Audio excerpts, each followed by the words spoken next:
합니다. 자, 오늘은 기술적인 차트의 분석에 대해서 이야기를 좀 해볼까 합니다. 어, 그 앞전에 저 여기 있는 이제 카톡의 내용은 고등학교 때 제 친한 친구가 이제 주식을 지난주부터 이제 생애 처음으로 매매를 해 보았다고 합니다. 그래서 저는 이제 이 친구에게 여러 가지 이제 좀 기본적으로 알아야 될 내용들을 같이 이야기하다가 오늘은 차트에 대한 내용, 그리고 눌림목, 그리고 상승이 시작해 볼 만한 자리가 어디인가를 같이 이야기를 좀 나누어 보았는데요. 뭐 이런 느낌이에요. 자, 이런 느낌. 네, 이름 다 팔렸네요. 네, 그리고 또 밑으로 내려가다 보면 또 다른 종목도 있어요. 이런 느낌. 뭐 이렇게 돌파하고 난 뒤에 눌림목에서 사면 결국 쭉, 뭐 쭉까지 아니더라도 전고점을 터치하러 가더라. 이런 것들. 자, 이런 그 논리들을 이야기해 줬고요. 저점을 높여주면서 고점을 이렇게 치면서 돌파하는 자리. 이런 이야기를 했습니다. 자, 그러면 제가 친구한테 이야기한 내용들을 같이 좀 공유하면서 이야기를 좀 나눠보도록 할게요. 자, 흥국 FMB입니다. 멀리서 보니까 이 종목 밑에서 이렇게 고점과 저점을 떨어뜨리다가 옆으로 계속 횡보하고 있는 모양이 보입니다. 그래서 이런 특정한 매물대를 참 많이 두드렸어요. 그죠? 참 많이 두드리고, 그리고 이 밑에는 이제 대략 이제 이런 자리가 저항, 뭐 지지와 저항이 되었던 자리였습니다. 근데 자, 이야기하고 싶은 거는 뭐냐면, 자, 여기서 계속 이렇게 박스를 치면서 이렇게 흘러가다가 드디어 이런 강한 거래가 동반되고 난 뒤에 그리고 장대 양봉이 나왔습니다. 저는 이제 이런 이야기를 하고 싶어요. 그러니까 옆으로 이제 최소한 한 3개월 정도 이상 횡보를 하는데, 거래 경신 플러스 장대 양봉 혹은 윗꼬리 양봉, 그러니까 고점이 이제 크게 올라간 거예요. 그래서 여기 한번 치고, 그리고 두 번째 치고 다시 떨어졌죠. 그리고 세 번째 다시 한번 쳤습니다. 근데 자세히 보면, 자, 여기 이제 이가 전 고점이죠. 그리고 여기가 이제 전 고점입니다. 자, 이 전 고점을 계속해서 이렇게 종가상 이렇게 흘러내리는데, 자, 여기를 살짝 올려내죠. 올려내고 난 뒤에 여기도 윗꼬리 살짝, 그리고 난 뒤에 옆으로 이제 횡보하는 모양이 나오죠. 사실 여기는 지금 약해요. 힘이 약하다가 갑자기 이 자리, 이 캔들에서 갑자기 뿅 이렇게 올라가죠. 그죠? 근데 제가 보는 이 느낌은 어떤 느낌이냐면, 이 전 고점을 또 여기서 한번 치고요. 소화하려는 노력. 그리고 종가상 돌파가 나왔습니다. 이 보세요. 돌파가 나왔어요. 그러면 여긴 더 이상 이제 매물벽 저항이 되기보다는 다시 이제는 새로운 그 다음 그 층을, 이제 이게 1층이라고 그러고 이걸 2층이라고 봤을 때, 자, 1층은 끝내고 이제 2층으로 올라가는 그런 단계죠. 냈습니다. 자, 그러면 이제 눌림목이 나오더라도 다시 여기는 강한 저항이 되지 않겠죠. 1720원 눌리더라도 다시 올라간다 라고 생각했을 때, 자, 아래 꼬리 눌렀죠. 눌렀다가도, 자, 이런 자리에서는 좀 살만한 자리라는 거죠. 이 돌파한 캔들에 내가 이제 몸통되는 이런 자리. 왜냐하면 여기도 눌렀다가도 다시 여기 이 저항들이 강한 지지가 되겠죠. 자, 이렇게 눌리더라도 여기서 바닥에서 지지해주고 갈 가능성이 있죠. 그렇기 때문에 아래 꼬리 치다가도 다시 올리는 그런 모양이 나오는 경우가 있더라라는 거죠.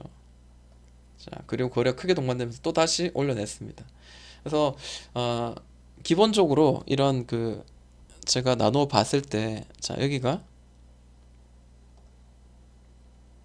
하나의 1층이죠. 1층의 박스죠. 그리고 여기를 올려내니까 이제 여기 이제 2층의 모양이 있고요.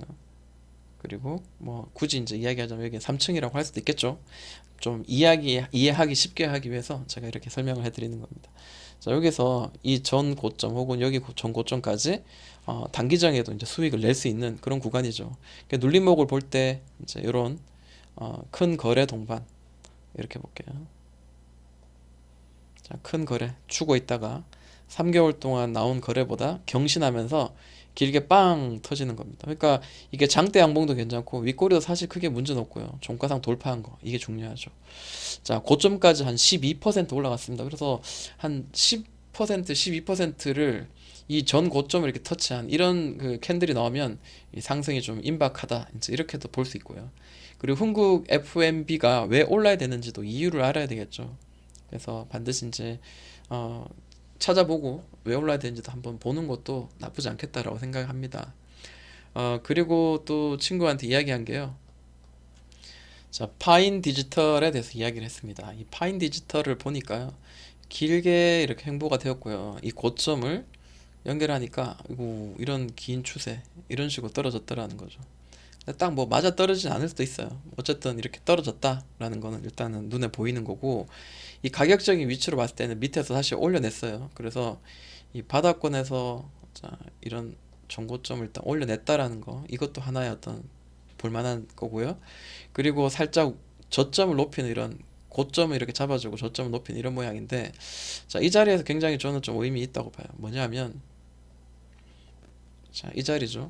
자 고점 찍고 다시 눌렀다가 다시 찍고 또 다시 밑으로 떨어집니다. 그래서 여기서 이제 올려낸 더블 바닥을 만들면 굉장히 좋겠죠.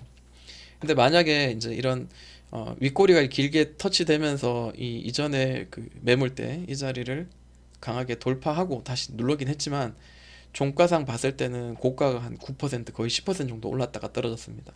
근데 이게 사실 거래가 굉장히 작게 터졌어요. 만약에 크게 터지면서 이런 모양이 나온다면 그 다음 날은 여기를 굉장히 강하게 돌파해버릴 확률이 굉장히 좀 높은 편이죠. 일반적으로는 그렇습니다. 근데 이 종목은 어찌됐든 올려냈어요. 자, 그러면 만약에 이제 이 종목 이렇게 올려냈으면 여긴 더 이상 강한 매물대가 아니죠. 6천 한 200원 정도요.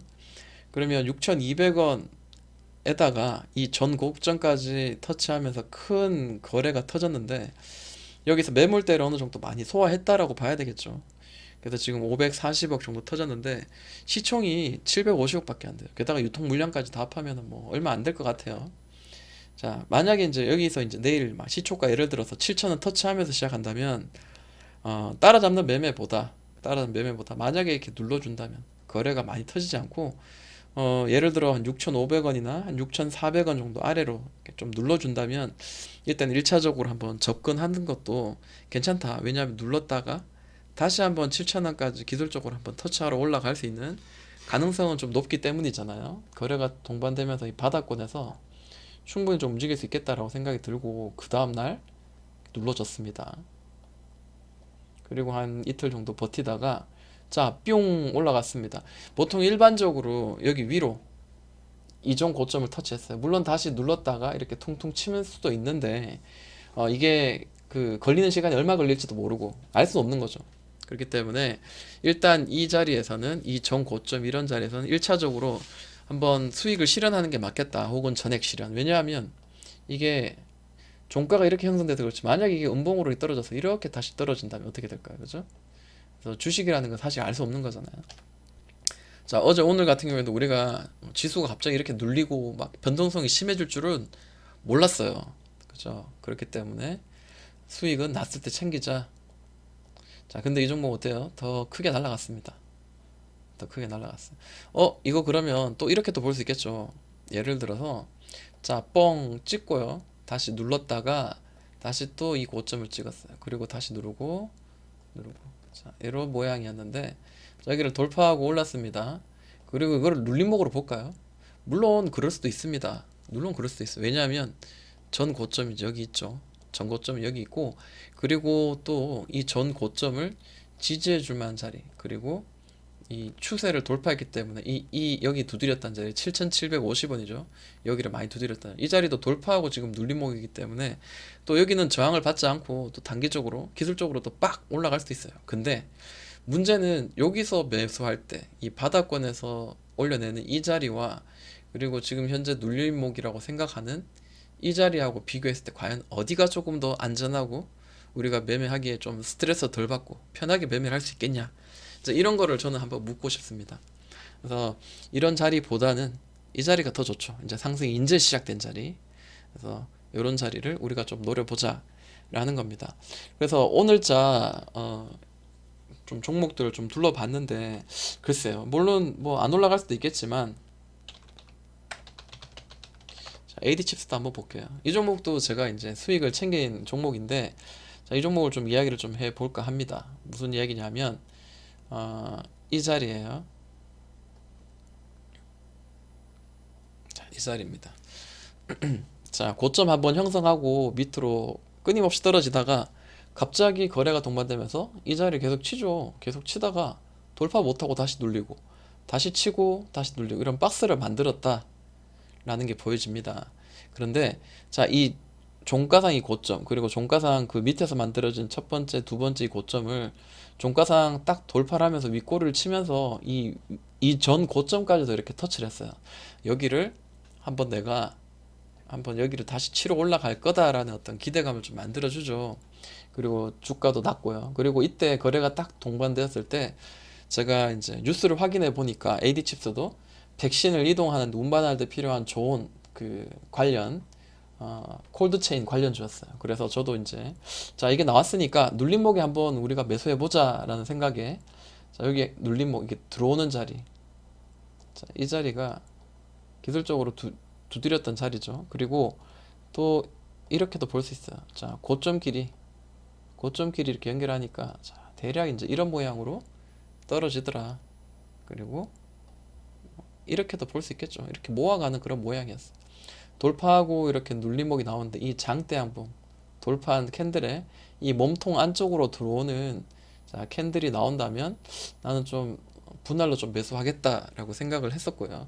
결국 이렇게 눌렀다가 올리죠. 이게 N자 파동이에요. 그죠? N자 파동. 곧바로 올려냈습니다.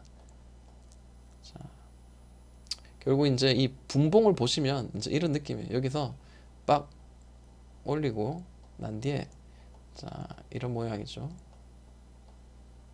자, 여기를 다시 쳤어요. 근데 한 번만에 올려내버렸습니다. 보통은 아까 봤던 종목은 한 번, 두 번, 세 번 하고 위로 더 올려냈는데, 그죠? 자, 그래서 저는 자, 여기 돌파하면서 여기 올라가길래 이 전 고점 어디죠? 대략 한 이 꼭지 정도에서 팔아버렸어요. 한 1,000원 정도에서. 근데 뭐 더 올라가더라고요. 네. 그 다음날 이제 음봉이었고 그 다음에 올라가는 이것도 올라가는 것도 올라가니까 올라간 거예요. 그죠? 알 수가 없는 거예요. 또 여기서 돌파가 나왔으니까 여기에 눌림목을 봐야 되는데 만약에 이제 이런 눌림이 여기까지 만약에 떨어졌다. 거래가 죽어 있는데 한 이쯤까지 만약에 떨어진다면은 이게 크게 높은 자리 아니죠. 그래서 1차적으로는 여기선 한번 매수도 좀 가능하다라고 한번 생각을 할 수 있는 거죠. 그래서 다시 한번 올릴 때 이 전 그 꼭지라든지 대략 몸통 캔들의 몸통 정도 되는 1,060원 정도까지 예를 들어 여기 샀으면 1,060원 정도까지 캔들까지 하면은 무려 한 17% 정도 되죠. 그래서 이런 기술적으로 한번 공략을 해볼 만하고 물론 여기 더 올라갈 수도 있고 누를 수도 있고 다시 올라갈 수도 있습니다. 알 수 없는 거예요. 그죠? 근데 이때 또 어제 그제 또 상한가 갔어요. 상한가 가고 오늘 또 이렇게 눌림목을 줬습니다. 또 다시 매매를 하면 되겠죠. 어차피 이제 이런 자리는 계속 매물대였고요. 이 매물대를 넘는 순간 이제 위로 또 열려 있어요. 멀리서 봤을 때는 많이 열려 있고 늘 항상 이제 이런 바닥권의 자리가 이 자리였거든요. 자, 이 자리였는데 자, 이 지지가 많이 되고 그다음에 저항이 많이 되었던 자리 돌파하면 어떻게 될까요? 또 여기도 시세는 또 있을 수 있고 또 백신을 지금 이제 맞아야 되니까 다음 달에 뭐 처음 이제 한국에 맞을 것 같고 그리고 계속해서 꾸준히 주사에 대한 어떤 기대가 있죠. 계속 다음 달 2월 혹은 3월, 4월 하면서 계속해서 이제 사람들 많이 맞을 건데 그러면 이 친구도 이제 계속 나름대로 이슈가 되겠죠. 백신이 다 맞으려면 아무래도 뭐 여름은 돼야지 최소한 여름은 지나야지 다 맞을 수 있을 것 같으니까 그런 것도 한번 생각을 해봅시다. 그리고 종목을 한번 봤는데요. 대성 미생물이 보이더라고요. 이 대성 미생물을 보는 이유는 첫 번째로 일단 조류 독감이라는 내용이 있더라고요. 여기 보니까 자, 특징주 중에 어제 대성 미생물이 27% 급등을 했는데 조류 독감 초비상이라면서 이제 뉴스가 떴습니다. 근데 사실 조류 독감은 이전부터 뉴스가 계속 나왔었어요. 그런데 이제 급등하지 않고 계속해서 이제 옆으로 기어가는 크게 오르지 않는 그런 모양이 보이던데 자, 어제 이제 이렇게 큰 거래가 터트려지면서 이렇게 올라간 게 이제 그 뉴스 때문이더라. 근데 이 거래가 1,190억이 터졌어요. 시총 690억인데 2배 이상 터졌죠. 이전보다 훨씬 더 많이 그리고 횡보한 동안도 보다 훨씬 더 많이 이 전에 역사적으로 보다 훨씬 더 많이 터졌어요. 그리고 뭐 이평선을 다 이렇게 다 수렴시켜 놓고 여기 높은 자리가 아니죠. 자, 밑으로 훌러 내리다가 자, 종가상을 봤을 때 이거예요. 종가상 봤을 때 대략적으로 자, 이런 식으로 이제 흘러내리는 거예요. 뭐 정확하지 않나 관계 없습니다. 그러다가 올려냈어요. 그리고 여기가 저항을 맞던 자리더라고요. 자, 저항을 맞던 자리. 자, 그리고 돌파가 빡 나왔습니다. 근데 이전에도 한번 이렇게 윗꼬리 달면서 이전 고점을, 이런 고점들 탁 치고 떨어지기도 하고, 그러다가 오늘은, 어제는 이렇게 강하게 돌파가 나왔습니다. 근데 여기서 그러면 보통 일반적으로 이런 그 고점들, 그동안 만들었던 고점들, 여기는 당연히 이제 지지가 될 수 있는 자리인데 오늘 더 눌러버렸어요. 근데 거래는 어떻게 돼요? 하나도 안 터졌어. 그럼 여기는 눌림목으로 봐야 되겠죠. 그동안 이런 자리가 저항이었는데 돌파했기 때문에 여기는 더 이상 저항은 아니에요. 저항은 아니고 밑으로 다시 떨어지더라도 혹은 옆으로 횡보하더라도 이 이슈는 살아있어서 이렇게 다시 한번 또 이 전 몸통이나 혹은 이 윗꼬리까지도 이렇게 올라갈 수 있는 그런 기술적으로 반등할 수 있는 그런 구간을 주지 않을까라는 거예요. 자, 이전에도 보니까 이 윗꼬리를 이렇게 쳤던 자리들이 있어요. 자, 이 자리도 있었고요. 이런 자리도 있었습니다. 그리고 여기도 있었고요. 만약에 하나 이제 오늘자 한번 이렇게 눌렀고요. 내일자 한 요까지 좀 눌렀다가 17,900원 정도 좀 눌렀다가 다시 이 자리까지 올라간다면 16% 이상, 16%는 수익 날 수 있는, 뭐 못해도 10% 이상은 수익 날 수 있는 그런 구간입니다. 물론 대응을 해야 되겠죠. 밑으로 다시 꺼지고 뭐 이렇게 흘러내리면 다시 또 여기서 시간이 걸릴 수 있어요. 뭐 주식이라는 건 알 수 없으니까. 그렇지만 요런 그 기술적인 분석, 그리고 큰 거래가 터지고 장대 양봉이, 그리고 이전 고점을 돌파하는 그런 모양일 때는 눌림목이라고 생각하고 우리가 분할로 접근할 수 있다. 이제 이 이야기를 같이 좀 공유를 해봅니다. 자, 여기까지 제 생각들, 제 매매하는 그 방식들 같이 공유해 보았습니다. 네, 동동이형이었습니다.